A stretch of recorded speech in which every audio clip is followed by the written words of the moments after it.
کہ جو بدنصیب اس سے ہدایت حاصل نہیں کرے گا کل وہ جہنم کا اس کے عذاب کا مزہ چکھے گا۔ اللہ سبحانہ و تعالی جہنم کے عذاب سے ہم سب کی حفاظت فرمائے۔ اس کے بعد ہماری جو ہے سورۃ الشمس ہے، والشمس وضحاہا۔ کیا ہے اس میں، کیا اسی سے اس کا نام ماخوذ ہے جو ابتدا میں آیا ہے، اور شمس سورج کو کہتے ہیں، سورج اور اس کی روشنی گواہ ہیں۔ آیات فرام 1 to 15۔ کچھ قسمیں اللہ تعالیٰ نے بیان فرمائی ہیں اور فرمایا فَأَلْهَمَهَا فُجُورَهَا وَتَقْوَاهَا قَدْ أَفْلَحَ مَنْ زَكَّاهَا وَقَدْ خَابَ مَنْ دَسَّاهَا۔ انسان میں نیکی اور بدی دونوں کیپیسٹیز کو، دونوں صلاحیتوں کو اللہ تعالیٰ نے رکھ دیا ہے۔ جو نیکی کی صلاحیت کو پروان چڑھے وہ کامیاب، اور جو بدی میں پڑ گیا اور اس نے اپنی روح کو آلودہ کر لیا، پلوٹ کر لیا، نفس کا غلام بن گیا، وہ ناکام ہو جائے گا۔ پھر ماضی کی اقوام، ان نیشنز کا تذکرہ ہے۔ اللہ تعالیٰ نے قوم ثمود کا تذکرہ کیا ہے جنہوں نے اونٹنی کو قتل کر دیا تھا، تو ان پر عذاب کا بیان بھی اسی سورہ میں ملتا ہے۔ اللہ سبحانہ و تعالیٰ نے اس صورت میں سورج، چاند، دن، رات، آسمان، زمین اور انسانی فطرت کی جو بناوٹ ہے نا، اس کو توحید کے لیے شہادت کے طور پہ پیش کیا ہے، اور یہ سارے اشارے دینے کا، ساری ایٹریبیوٹس بیان کرنے کا، ہر چیز کو ڈسکرائب کرنے کا مقصد کیا ہے کہ انسان کے اندر وہ جو توحید کی روشنی ہے وہ منور ہونے لگے، اس میں اس کی روح جو ہے نا وہ نیکیوں کی طرف پروان چڑھے۔ جب وہ اللہ تعالیٰ سے واقف ہوگا، رب کا انٹروڈکشن اس کے سامنے واضح ہوگا، اتنا ہی بہترین وہ توکل کر پائے گا۔ اس کے بعد ہمارے پاس اگلی سورت ہے سورہ اللیل۔ اس میں واللیل اذا یغشا، اسی آیت سے اس کا نام ماخوذ ہے۔ لیل رات کو کہتے ہیں، گواہ ہے رات جب وہ پردہ پوش ہو جاتی ہے۔ اس سورت میں آیات، پہلی بات ہے اس کی 1 سے لے کر 11 تک ہے، ٹھیک، 1 سے لے کر 21 تک، 1 سے لے کر 21 تک اس کی آیات ہیں۔ اس میں دن اور رات اور مرد اور عورت دونوں کے وجود کے بارے میں بھی بتایا گیا ہے۔ پھر یہ بتایا گیا کہ تقوی کی جو راہ اختیار کرتا ہے، جو اللہ کی تعلیم کا انکار کرتا ہے، ان دونوں میں برابری ہو سکتی ہے۔ جو تقوی کی راہ اختیار کرے گا وہ کامیاب ہے، کامرانی اسی کو نصیب ہوگی، جبکہ جو اللہ کی تعلیمات کا انکار کرتا ہے وہ ناکام و نامراد ہوا کرتا ہے۔ پھر انسان کی مختلف کوششیں اس میں ڈسکرائب کر دی گئی ہیں کہ جو تقوی اور قرآن کی بتائی ہوئی راہ پر چلے اور لوگوں سے بے پرواہ ہو جائے، خواہشات نفس کو سب کچھ مت سمجھے، تو ایسی زندگی ہے اللہ سبحانہ و تعالیٰ کو مطلوب ہے۔ تو اللہ تعالیٰ بار بار کیا تذکرہ فرما رہے ہیں کہ لوگوں کے اعمال اگر مختلف ہیں تو ڈیفینیٹلی ان کے نتائج بھی مختلف ہوں گے۔ ایک وہ شخص ہے جو حق کی تصدیق کرتا ہے، جو اللہ کی راہ میں مال خرچ کرتا ہے، اللہ تعالیٰ خیر کے راستے اس کے لیے آسان کر دے گا۔ اور ایک وہ ہے جو جھٹلاتا ہے حق کو اور مال میں بخیلی کرتا ہے، اللہ تعالیٰ گمراہی کے راستے پر اس کو چلا دے گا۔ تو کیا بتایا گیا کہ اللہ کی راہ میں مال خرچ کرو تو صرف اس لیے کہ اللہ تم سے راضی ہو جائے۔ جو ایسے ہوں گے اللہ ان سے خوش ہوگا اور ان کو جنت عطا فرمائے گا۔ اس کے بعد ہماری سورہ والضحیٰ ہے، اور اس کو ایک طرح سے مایوسی دور کرنے کا نسخہ بھی کہا جاتا ہے۔ آیات اس کی 1 سے لے کر 11 تک ہیں۔ والضحیٰ واللیل اذا سجا، ضحیٰ دن کی روشنی کو کہتے ہیں، دن کی روشنی گواہ ہے، اور رات جب سکون والی ہو۔ تو اس میں چڑھتے ہوئے دن اور تاریک رات کی شہادت سے نبی کریم صلی اللہ علیہ وسلم کی زندگی کا نقشہ پیش کیا گیا ہے۔ اللہ تعالیٰ نے کس طرح نبی کریم صلی اللہ علیہ وسلم پر اپنا فضل و کرم اپنا جو ہے رکھا کہ آپ یتیم تھے، اللہ تعالیٰ نے آپ کو پناہ دی، آپ پر ہدایت کی راہ کھول دی، آپ کی تنگ دستی کو دور فرمایا، ساتھ ہی مستقبل میں مزید انعامات کے وعدے بھی دیے۔ پھر نبی کریم صلی اللہ علیہ وسلم، آپ صلی اللہ علیہ وسلم کے واسطے سے امت مسلمہ کو بھی، یہ نبی کریم صلی اللہ علیہ وسلم کو تعلیمات دی گئی، پھر آگے امت مسلمہ کو بھی یہ تعلیمات دی گئی کہ یتیم سے نرمی کے ساتھ پیش آنا چاہیے، سائل کو جھڑکنا نہیں چاہیے، اللہ کے احسانات کا شکر ادا کرتا رہنا چاہیے، اور سورہ کس حوالے سے یہ ڈس اپوائنٹمنٹ دور کرتی ہے، مایوسی دور کرتی ہے کہ بدلتے حالات میں جو ہے مشکلات آتی ہیں، اپ اینڈ ڈاؤن زندگی میں آتے ہیں، مشقتیں بھی آتی ہیں۔ ایسے حالات میں کیا کیا جانا چاہیے کہ اللہ تعالیٰ کو یاد کرے انسان، جب کچھ نہیں ہے ان لمحوں کو یاد کرے جب بہت کچھ موجود تھا۔ تو اللہ تعالیٰ کے احسانات جب انسان یاد کرتا ہے تو دل تسلی میں آ جایا کرتا ہے۔ اور یہاں پہ بھی نبی کریم صلی اللہ علیہ وسلم کے اوپر کیے گئے انعامات کا بیان فرمایا گیا، اور اللہ تعالیٰ فرما رہے ہیں کہ ان قریب آپ کا رب آپ کو اتنا عطا فرمائے گا اے نبی کریم صلی اللہ علیہ وسلم کہ آپ راضی ہو جائیں گے۔ یہ ہمارے لیے بھی اسی طرح ہے، امت مسلمہ کے لیے۔ تو یہ ذکر بھی ہے کہ جو نعمت اللہ تعالیٰ عطا فرمائے، اللہ چاہتا ہے کہ بندہ اس کا اظہار کرے، تکبر نہیں کرے۔ اللہ تعالیٰ خوش ہوتا ہے کہ بندے کو نعمت عطا ہوئی اور بندے نے شکر گزاری بھی کی اور بندہ اس کا اظہار بھی کرے، اس کی بھی تعلیم ساتھ ہی ساتھ اس میں دی گئی۔ اس کے بعد سورہ انشراح، الم نشرح لک صدرک، نام انشراح ہے اور کھولنے کو کہتے ہیں۔ اس کی ابتدا اس طرح سے ہوئی ہے، کیا ہم نے تمہارے لیے تمہارا سینہ کھول نہیں دیا۔ سورۃ جو الضحیٰ کے بعد یہ سورہ نازل ہوئی، یہ مکی سورہ ہے۔ اس سورہ میں نبی کریم صلی اللہ علیہ وسلم کے روحانی کمالات کو جو ہے بیان کیا جا رہا ہے کہ اللہ نے آپ کے سینے کو کھول نہیں دیا، آپ پر ذمہ داریوں کا جو اتنا بھاری بوجھ تھا اسے اتار نہیں دیا، اور آپ کا ذکر خیر ہر وقت کر نہیں دیا گیا۔ پھر نبی کریم صلی اللہ علیہ وسلم کو اور بھی تعلیم دی گئی کہ جب آپ رسالت کے فرائض سے فراغت پایا کریں تو اللہ کی طرف جو ہے وہ توجہ فرما لیا کریں۔ تو نبی کریم صلی اللہ علیہ وسلم پر ہم سب جانتے ہیں کہ بہت بھاری اور بڑی ذمہ داری ڈالی گئی تھی۔ دعوت دین کی اقامت، دین کی جدوجہد کوئی چھوٹی چیز نہیں تھی۔ تو اسی طرح اللہ سبحانہ و تعالیٰ فرما رہے ہیں فَإِنَّ مَعَ الْعُسْرِ يُسْرًا، یقیناً مشکل کے ساتھ آسانی ہے۔ اور پھر اللہ کی مدد اپنے رسول صلی اللہ علیہ وسلم کو عطا بھی ہوئی اور دین غالب بھی ہوا، یہ چیز ہم سب کے سامنے موجود ہے۔ اس کے بعد ہماری اگلی سورہ ہے سورہ تین، ٹھیک ہے، والتین والزیتون، سورہ التین۔ تین کہتے ہیں انجیر کو، انجیر اور زیتون گواہ ہیں۔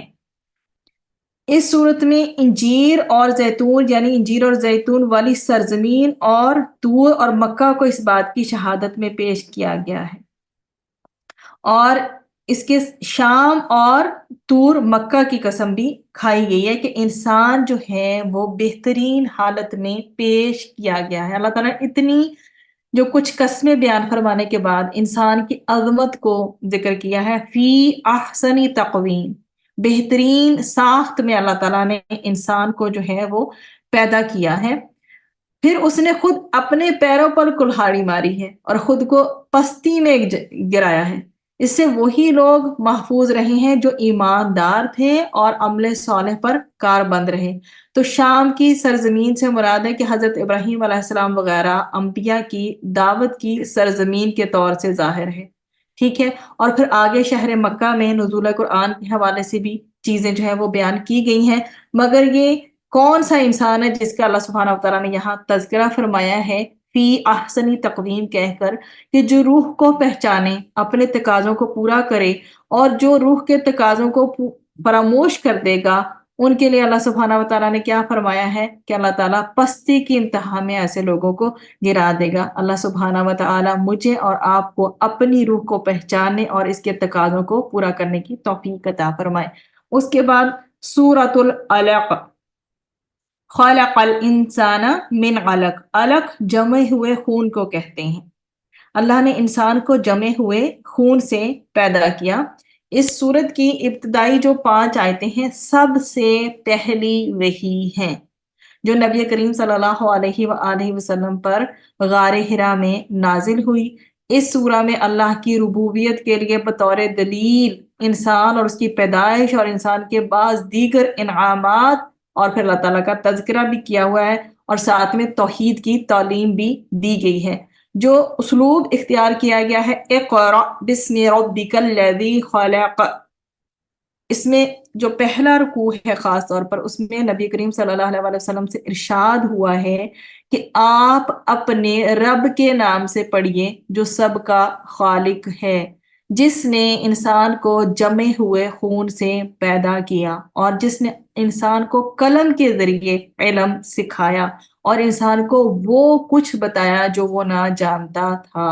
اور یہی بات اس میں بتائی گئی ہے کہ اللہ سبحانہ و تعالیٰ نے ساتھ میں تذکرہ بھی کیا ہے ابو جہل جیسے سرکش لوگوں کا بھی، کہ کیسے وہ دین حق میں رکاوٹیں ڈالتے ہیں، اور نبی کریم صلی اللہ علیہ وسلم کے کاموں کا بھی تذکرہ ہے صورت میں کہ کتنی محنت سے وہ یہ کام کر رہے ہیں اور کس طرح سے اپنے دشمنوں سے وہ نمٹتے ہیں۔ تو یہ سارے احسانات الہی بھی یاد کروائے جا رہے ہیں، اس میں انسان کی جو سرکشی ہے اس کے ساتھ ساتھ اس کو بھی ذکر کیا گیا ہے کہ انسان اپنے آپ کو کیا سمجھتا ہے کہ وہ ساری حدود سے آزاد ہے، حالانکہ سب کو ایک دن اپنے رب کے سامنے جانا ہے، اب وہاں جواب دہی ہونی ہے۔ تبھی تو بار بار سرکش لوگوں کو وارننگ دی گئی ہے کہ جو تبلیغ دین سے روکتے ہیں، جو نبی کریم صلی اللہ علیہ وسلم جب نماز پڑھتے ہیں تو نماز نہیں پڑھنے دیتے تھے، حالانکہ نبی کریم صلی اللہ علیہ وسلم تو ہدایت پر ہیں اور وہ دوسروں کا بھی بھلا ہی چاہتے ہیں۔ تو قرآن کے جو مخالفین ہیں ان کو قیامت کی پکڑ سے ڈرایا گیا ہے اس صورت میں، اور آخر میں نبی کریم صلی اللہ علیہ وسلم کو بارگاہ الہی پر سجدہ ریز ہونے اور قربت خداوندی حاصل کرنے کی ہدایت بھی اسی سورہ میں کی گئی ہے۔ اس کے بعد جو سورہ ہے اِنَّا أَنزَلْنَاهُ فِي لَيْلَةِ الْقَدْرِ، سورۃ القدر، اسی جو پہلی آیت ہے اسی سے اس کا نام ماخوذ ہے۔ ہم نے اس قرآن کو شب قدر میں نازل کیا۔ سورہ عبسہ کے بعد یہ سورہ نازل ہوئی۔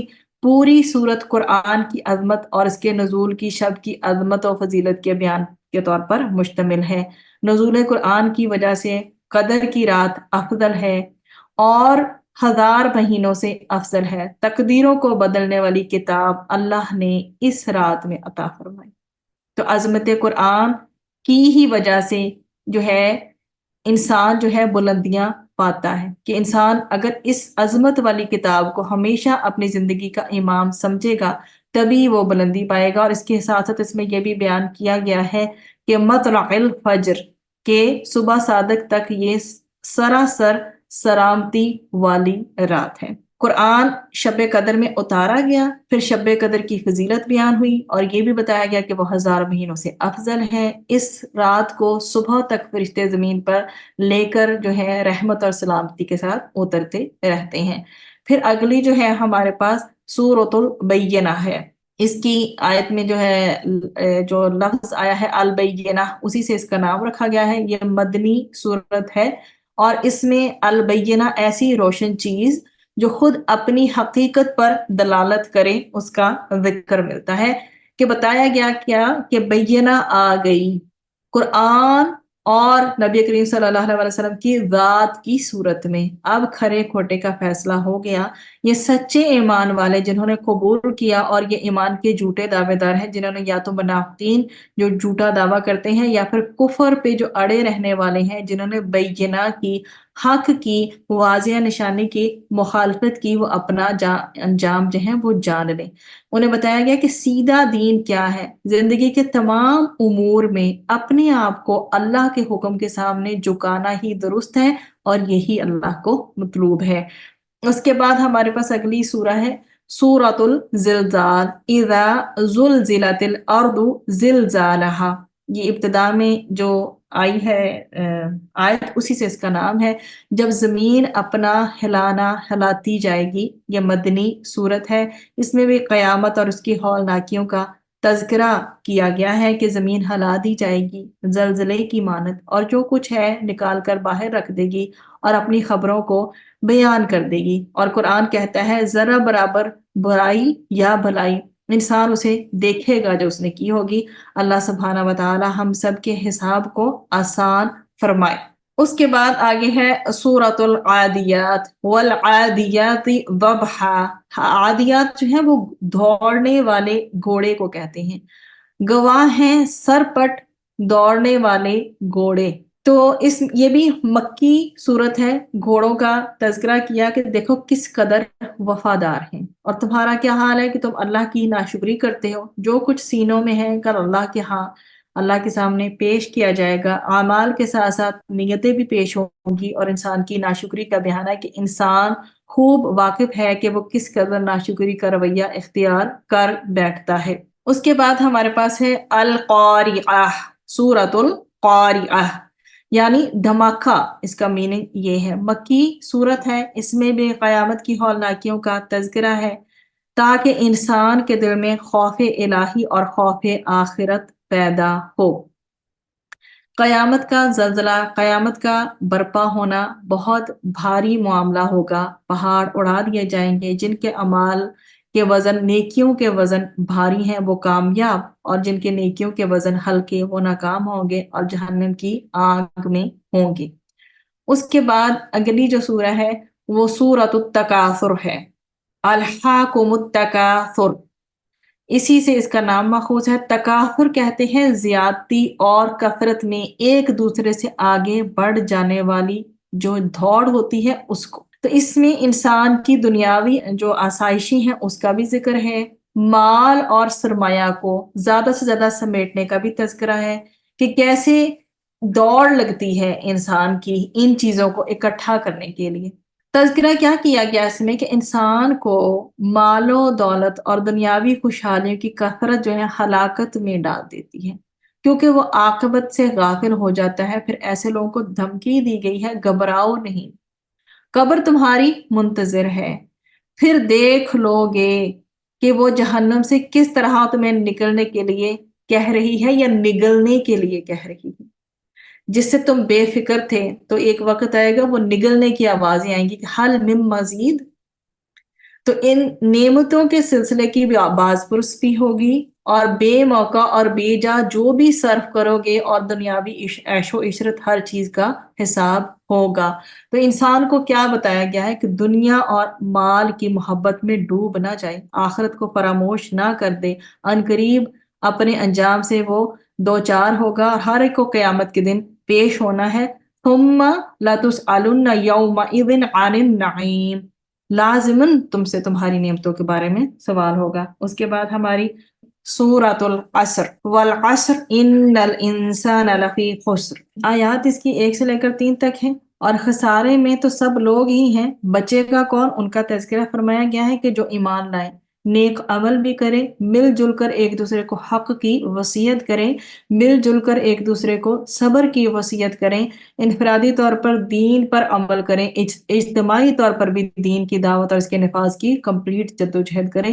یہ راستہ ہے جس پر چلیں گے تو انشاءاللہ جہنم سے بچیں گے، خسارے سے بچیں گے۔ اس کے بعد سورۃ الہمزہ ہے، مال سمیٹ کر رکھنے والوں کے برے انجام کا بیان ہے۔ اس میں کہ پست کردار کو ڈسکرائب کیا گیا کہ مال کی محبت میں ڈوبا ہوا انسان دوسروں کی برائیاں کرتا ہے، سامنے بھی پیٹھ پیچھے بھی، تو یہ سمجھتا ہے اس کا مال اس کو ہمیشہ باقی رکھے گا، ہرگز نہیں، ایسا مال پرست وہ جہنم کی آگ میں ڈالا جائے گا۔ اللہم اجرنا من النار۔ دین سورۃ الفیل، ہاتھی والوں کے برے انجام کو جو ہے بتایا گیا ہے، آیات اس کی 1 سے 5 تک ہے۔ ابرا کا جو لشکر تھا اللہ کے گھر کے خلاف، معاذ اللہ اس نے ارادہ کیا تھا، اللہ تعالیٰ نے لشکر کو برباد کر دیا۔ اللہ کا گھر، اللہ تعالیٰ نے حفاظت بھی فرمائی، اور چھوٹے چھوٹے پرندے بھیج کر اللہ نے اس لشکر کو تباہ کر دیا۔ تو رسول بھی اللہ اپنے رسول صلی اللہ علیہ وسلم کی حفاظت بھی فرمائے گا، اور اس کلام کی بھی جو ہمیں عطا فرمایا اللہ سبحانہ و تعالیٰ نے۔ سورۃ القریش، اس کا آگے تذکرہ ہے، قریش پر اللہ کے احسانات کا ذکر ہے۔ اس میں آیات 1 سے لے کر 4 تک ہیں۔ اس میں کیا چیز مینشن کی گئی ہے؟ تجارت چلتی تھی ان کی، اللہ نے ان کو امن عطا فرمایا تھا، بھوک میں کھانا ان کو عطا فرمایا تھا، شکرانے کے طور پر ان کو کہا جا رہا ہے انہیں چاہیے کہ اس گھر کے رب کی، اللہ کی عبادت کریں، شرک سے اپنے آپ کو بچائیں۔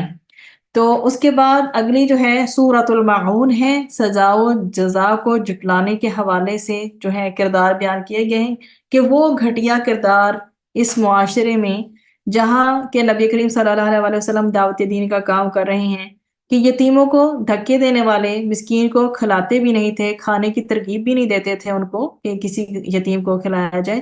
تو یہ جو منافقانہ طرز عمل ہے وہ اختیار کرتے تھے، ایک طرف تو یہ ایسی حرکتیں کرتے تھے، دوسری طرف جو ہے دکھاوے کی نماز ادا کرتے تھے۔ تو یہ گھٹیا ترین کردار بتایا گیا ہے کہ جو آخرت کو فراموش کر دیتے ہیں وہ ہی ایسی حرکتیں کر سکتے ہیں۔ اس کے بعد اگلی جو سورہ ہے وہ سورۃ الکوثر ہے۔ اس میں نبی کریم صلی اللہ علیہ وسلم کو کیا ذکر کیا گیا؟ کوثر عطا فرمائی گی۔ نہر کا بھی نام ہے، جنت کی حوض کوثر بھی ہے، اور خیر کثیر بھی اللہ سبحانہ و تعالیٰ نے نبی کریم صلی اللہ علیہ وسلم کو عطا فرمائی۔ اس نعمت پر نماز ادا کریں، قربانی پیش کریں، یعنی جان و مال کو اللہ کی بندگی کے لیے لگایا جائے، اللہ کی نعمتوں پر شکرانے کے طور پر۔ اس کے بعد سورۃ الکافرون ہے۔ کافروں سے اعلان برات ہے، لاکم دینکم ولی دین، تمہارے لیے تمہارا دین ہے، میرے لیے میرا دین ہے۔ وہ کہتے تھے کہ ایک سال آپ ہمارے معبودوں کو مان لیں، ایک سال ہم آپ کے معبودوں کو مان لیں گے۔ تو اللہ تعالیٰ نے کہا کہ میرا دین جو ہے توحید پر مبنی ہے، اور نبی کریم صلی اللہ علیہ وسلم نے کیا فرمایا؟ میں اسی پر کاربند رہوں گا، اور تمہارا مشرکانہ معاملہ، تمہارا دین، یہ میرے لیے کوئی حیثیت نہیں رکھتے، میرے لیے میرا دین ہے۔ تم لوگ ایسا سوچتے تو تمہارے لیے پھر تمہارا دین ہے۔ دو ٹوک نبی کریم صلی اللہ علیہ وسلم نے دعوت توحید یہاں پر بیان کی۔ پھر سورۃ النصر ہے آگے۔ اس سورہ میں جو ہے نبی کریم صلی اللہ علیہ وسلم کے مشن کی کامیابی کا اعلان فرمایا گیا ہے، حسین انجام ہے۔ وَرَأَيْتَ النَّاسَ يَدْخُلُونَ فِي دِينِ اللَّهِ أَفْوَاجًا، اللہ کی مدد آ جائے گی، آپ دیکھیں گے لوگ جوک در جوک اللہ کے دین میں داخل ہو رہے ہیں۔ پہلے مشرکوں کا قانون، ان کا دین چلتا تھا، تو اب اللہ کا دین آیا ہے، کیونکہ اللہ کے احکامات کا نفاذ ہوگا۔ تو اے نبی صلی اللہ علیہ وسلم تسبیح کیجئے، اللہ کے حضور استغفار کیجئے، وہ بہت بڑا توبہ قبول کرنے والا اور رحم فرمانے والا ہے۔ پھر اس کے بعد سورۃ المسد بھی کہا جاتا ہے، سورۃ اللہب بھی اسے کہا جاتا ہے۔ گستاخ رسول صلی اللہ علیہ وسلم کے لیے شدید ترین وعید کا ذکر ہے، اس میں آیات 1 سے 5 تک ہیں۔ ابو لہب چچا بھی تھا، پڑوسی بھی تھا، بد کلامی اس نے کی، بدترین طریقے سے اس نے نبی کریم صلی اللہ علیہ وسلم کو اذیتیں پہنچائیں۔ تو اس کا اس کے اندر تذکرہ ہے کہ اس کی بیوی بھی اسی طرح سے تکالیف پہنچاتی تھی، دونوں کو جہنم کی آگ میں ڈالا جائے گا۔ یہ انجام ہے گستاخی کرنے والوں کا، جو قرآن بیان کر رہا ہے ابو لہب کا نام لے کر اور اس کی بیوی کا ذکر کر کے بھی۔ اس کے بعد ہمارے پاس آیات سورۃ الاخلاص کی ہیں۔ اس میں اللہ سبحانہ و تعالیٰ کے یکتا ہونے کا بیان ہے۔ آیات 1 سے لے کر اس کے اندر 4 ہیں، اس میں شرک کی تردید کی گئی ہے۔ اکیلا اللہ تنہا ہے اور سب اس کے محتاج ہیں، وہ کسی کا محتاج نہیں، نہ باپ ہے کسی کا، نہ کسی کی اولاد، اور کوئی اس کے ہمسر، کوئی اس جیسا نہیں ہے۔ یہ خوبصورت تعریف ہے توحید کی جو ان 4 آیات میں کی گئی ہے۔